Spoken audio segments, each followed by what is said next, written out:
Howdy y'all, welcome to my channel. Today I'm participating in the hashtag teamtinysummerfloralshop. This month we are using designs by Summer Quarter Designs. She has an Etsy shop, and from now until the end of August, if you use the code 20SALE, you can get 20% off your purchase. So Team Tiny is a group of small crafty channels, and we are not monetized, which means there are no commercials to interrupt your viewing. We would appreciate if, as you're hopping, if you like what you see, you for sure click the like button.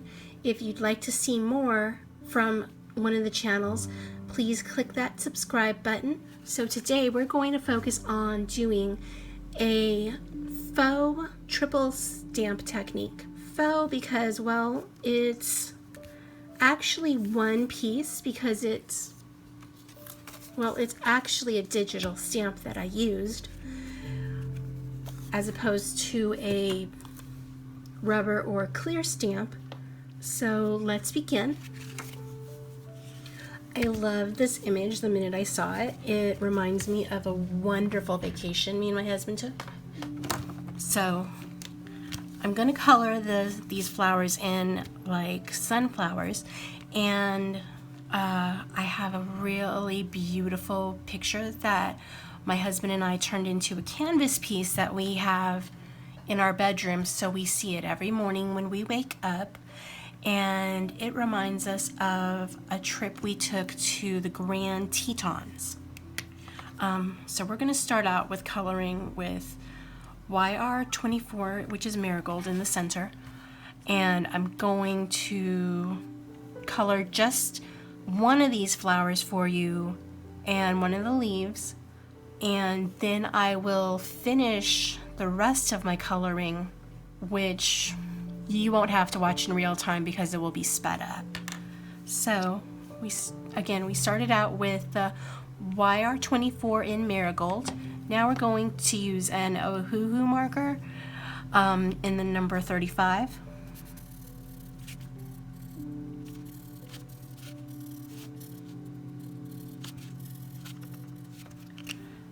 Now we're bringing in another Shinhan Touch Twin, which is Y222 in the color golden yellow.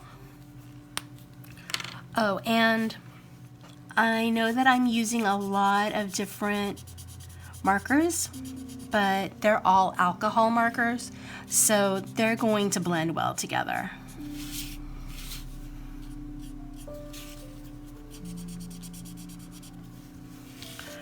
And the reason I'm doing that is because, well, I don't have one specific marker brand that I have an abundance of. Honestly, even if you don't have these type of markers, you could still attempt this technique just by using some Sharpies. Because I know everybody seems to like the Copic markers, which I have to admit, they are really nice markers. And this is Copic Y02 in the color canary yellow. As long as you have alcohol markers, you should be able to accomplish the same thing, as long as you have varying shades of color.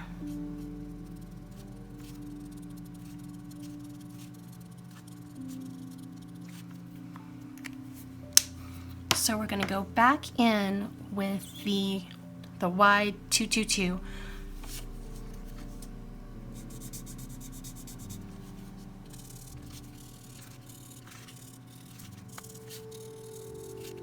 And I'm just trying to color in a, so let's see. So I'm not trying to color straight. What I'm trying to do is color like stand out, since it's a flower.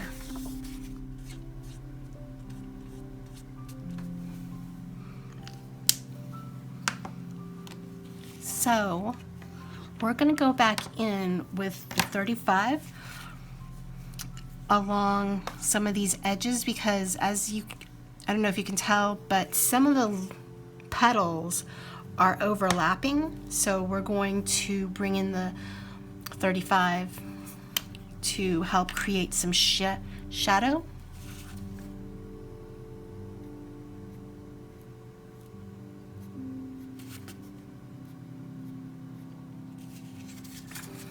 So we're going to do a bit of cleanup using our Spectrum Noir blender marker. Okay, so we're bringing in our blender marker, and since these are alcohol markers, as is the Spectrum Noir,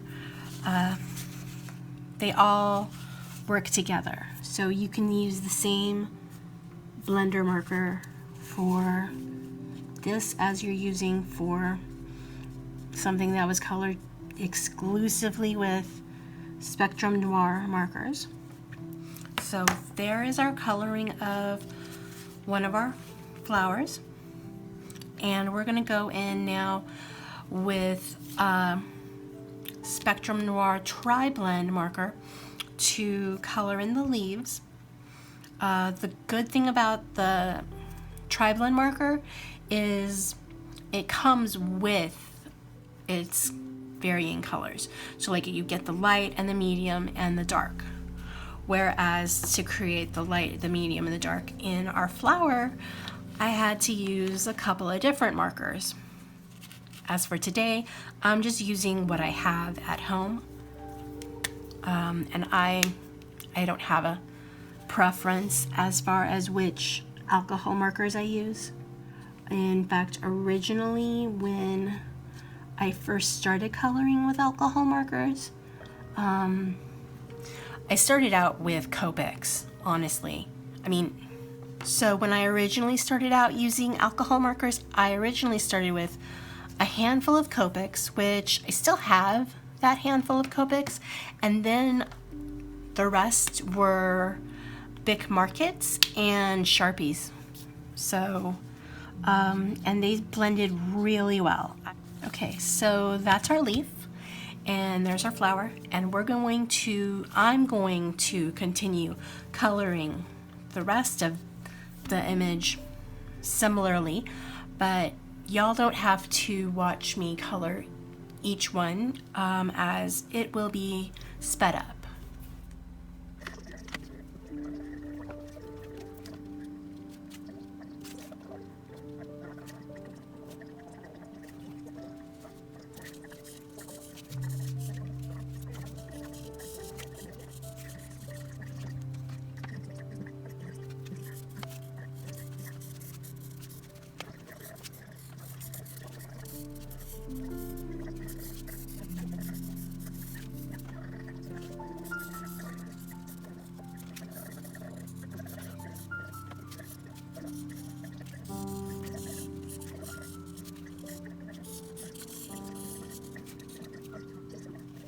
So now that we're done with coloring our image, we're going to bring in some dyes, and we're going to create the illusion of this piece being triple stamped. So it's going to be a faux triple stamp effect that we're going to be creating. So I'm just going to bring in the dyes and a bit of washi, and I'm going to grab my ruler. That's about right. And this way. You don't have to do this if you don't want to, but I try to make my cards look nice and neat, so that's why I've got this ruler out. So we're going to give the illusion of triple stamping by cutting our pieces and then layering them on top of our card. So these will be the pieces that go under our pieces. And once that's done, then I can stamp my sentiment in. So we're just going to run this through our die cut machine. The machine I'm using today is Sizzix Big Shot. I've had this one forever, and it did actually break, but I'm fortunate because my husband was able to do the repairs at home.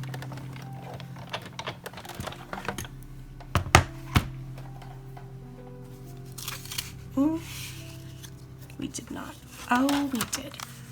Okay, that's okay. We're just going to grab a different piece because it looks as though we forgot that the card base was under our card front. That's okay. I've got another sheet. So I've already scored our card front and we just need to set the crease. So for that, I'm using my Teflon bone folder. So now we're just going to remove our die cuts.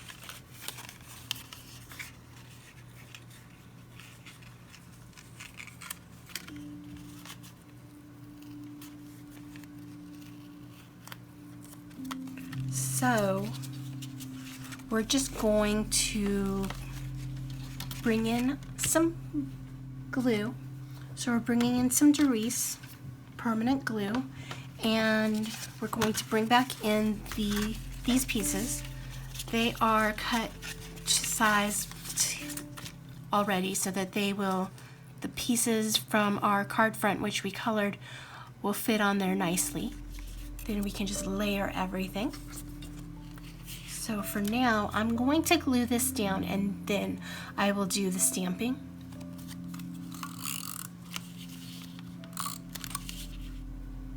So now we just make sure it's centered on our panel, and that's our first layer. Now from here, what we can do is we can either use foam tape to raise our layers, or we can just layer them on top of each other flatly. And that's the option I'm actually going to go for. And apparently I only cut one of them the correct size. That's okay, we can still fix this.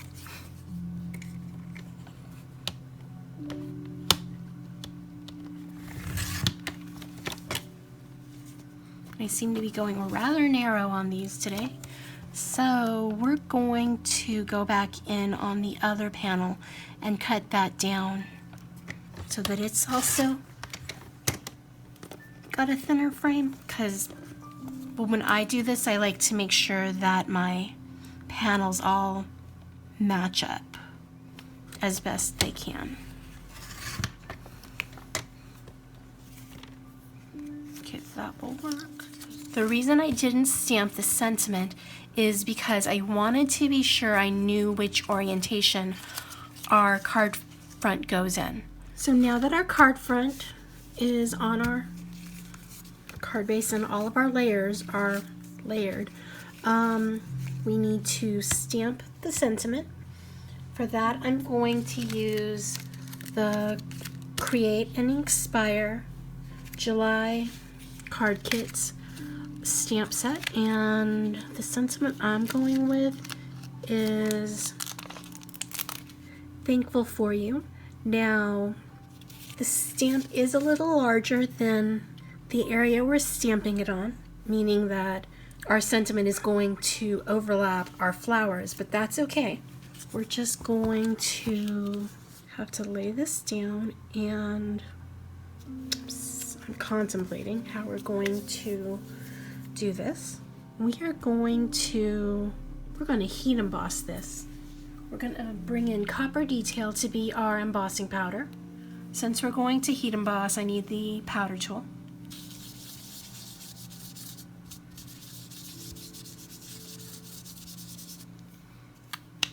Let's see, we're going to use Letter It embossing ink to stamp our sentiment.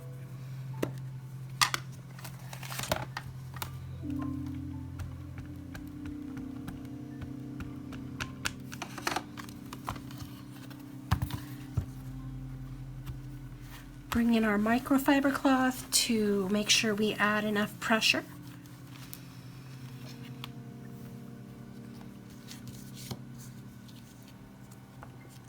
Yep, now I can see it. Looks like it's stamped well. Grab our coffee filters and bring in our copper detail. This embossing powder came from Memory Depot. They're retired, but I bet there are some other companies that probably still would sell you some copper embossing powder, and if so, I will link them in the description box below. So we have a little bit of an overage for our embossing powder, and we're going to bring in a paintbrush to help us brush some of that away.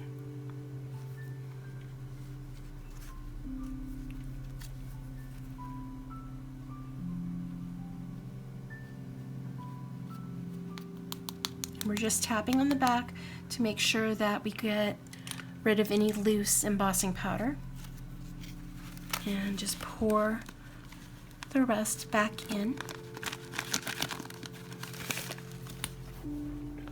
Bring in our soldering mat to take the heat from our, ooh, that's not good. Why did I do that? Okay, that's okay. You know what you do when something like this happens? You just bring a paintbrush in, brush it all away, and then you start all over again.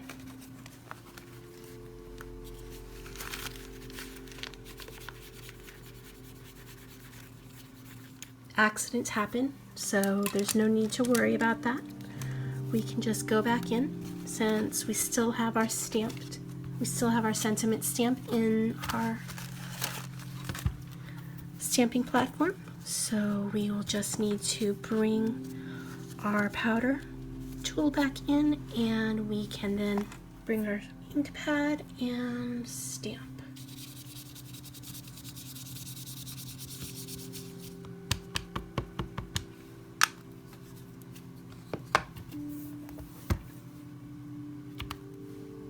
I think that should work. Now we'll just do all the steps to heat emboss it.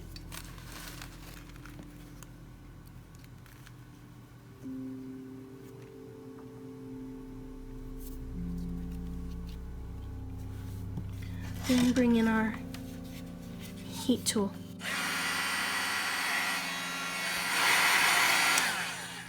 Okay, I think that's nicely heated up. Now we just need to layer our pieces up.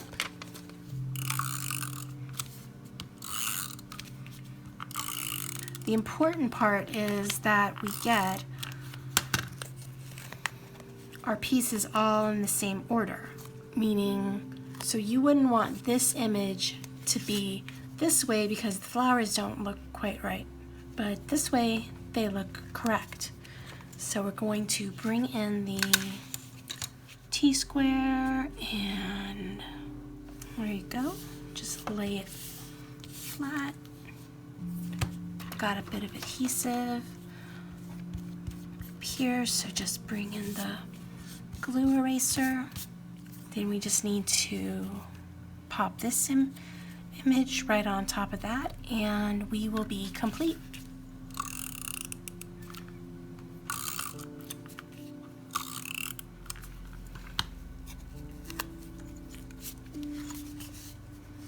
There you go. It's nicely matched back up, and we've given it the illusion of triple stamping, which we couldn't actually do since it's a digital stamp, but no one would know.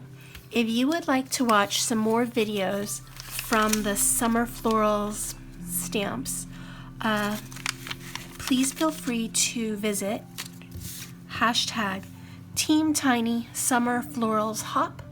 So I will include Team Tiny Summer Florals Hop in the title of my video, but also if you just want to type it in the search engine on YouTube, you can do so by typing Team Tiny Summer Florals Hop. I hope y'all stay safe, stay healthy, stay crafty. I'm thankful for y'all. If you like what you saw, click that like button.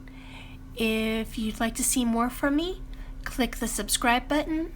Let me know in the comment section. Have you ever tried triple stamping? Or would you be interested in watching a video where I do some triple stamping? Also, what's your favorite flower? I hope y'all stay safe, stay healthy, stay crafty.